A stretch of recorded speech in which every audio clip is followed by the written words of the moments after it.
Good morning, everyone, from the Coco and Lefty show, episode number 9. Unfortunately, Coco is in bed with flu-like symptoms. She had an H1N1 virus shot yesterday. I skipped it because I don't come in contact with contagious persons, such as my grandchildren. They tend to avoid me.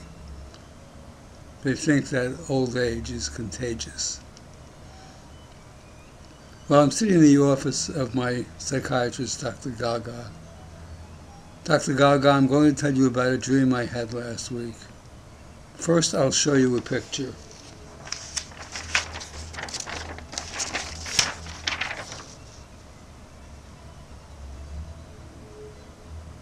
The elderly gentleman that you see sitting in the back is my father.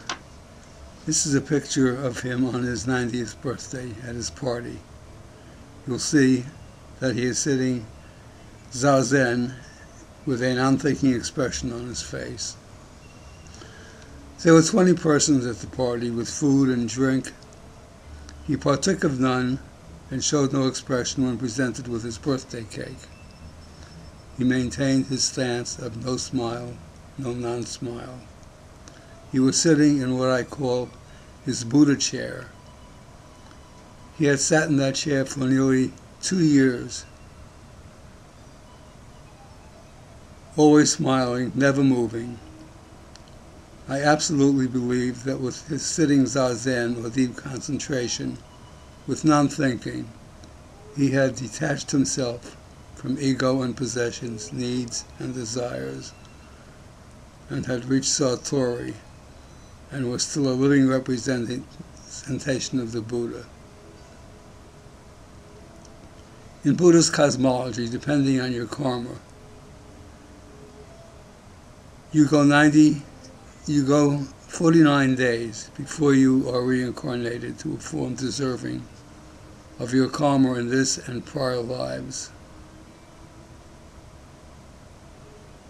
Before his death, I called in Jikijitsu Rashoki from the River and Winds Monastery on Mott Street. He spoke with my father, or to my father, and told me that he was certain that he had reached Satori and was still a living representative of the Buddha. Well, shortly thereafter, my father died, and I realized that he had reached nirvana and was free from the indignities of future reincarnations and would float as an enlightened non-being for eternity. May he be blessed, or not.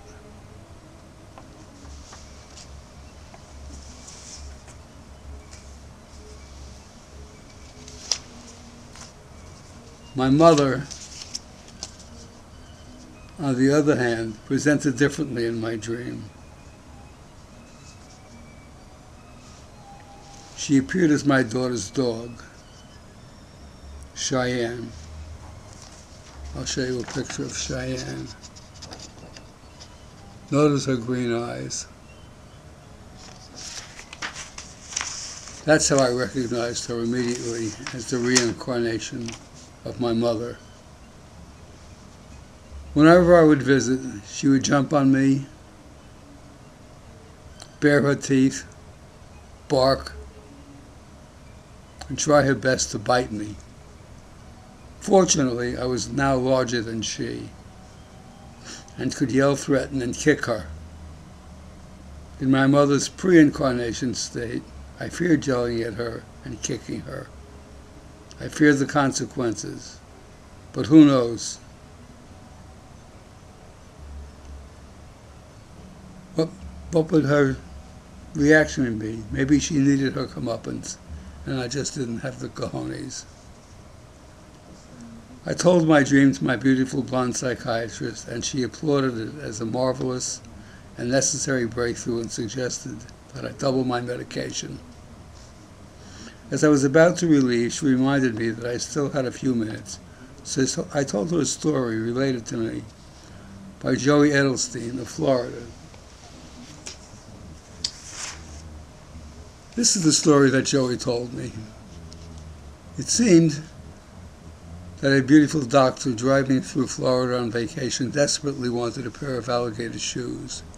She was reluctant to pay the high prices asked by the local merchants and declared that she would shoot her own alligator and get her shoes for free.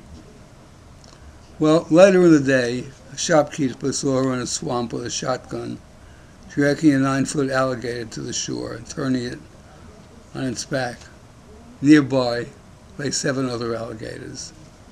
Rolling her eyes heavenward, she said, "Crap, this one's got bare feet too."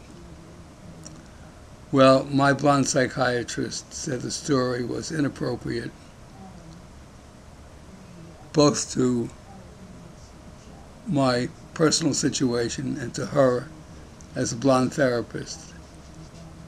She once again has suggested a raise in my medication, possibly to 3 times what I was taking. And then she referred me to another therapist. And that's our story for today, folks. Hopefully tomorrow or the day after, Coco will be back with us, and we will have another episode. Goodbye for now.